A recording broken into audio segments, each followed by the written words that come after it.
Hello, कसं काय मंडळी, तुम्ही बघता गावाली पोरगी. आता माझ्याकडं टाईम तर बिलकुल नाही, पण पटपटा एडिट करून टाकायले. तर मी चालले होते गावाकडं, आवरासावर पटपटा केली, कपडे कसे तरी काढले. आणि त्याच्यात माझ्यासोबत काही होणार नाही असं नाही आहे. ही झाली माझ्या बॅगची चेन खराब, नाही चेन नव्हती खराब झाली, ती फाटली होती. त्याच्यामुळे तिला शिवत बसले. नंतर माझ्या मांजरीला म्हणलं येते मी बाई जाऊन वापस. तिने असं मला फुल इग्नोर मारले. ती म्हणली जा, आणि तुला यायचं जायचं तेवढंच पडलेलं असते. गाव म्हणजे तुला एक सुख हे वेगळं. तू तिकडे जायचं म्हणले की कशी पण जाते, एक्साइटेड असतेस तू जास्त. जाऊ द्या.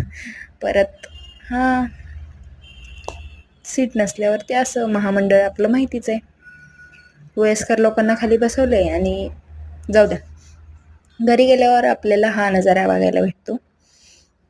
He is my mother. आणि ती मला आल्या आल्या ओरडतीये, एवढं ओरडली आहे, पप्पा एवढे खुश. That's for the today. Bye. Subscribe करा.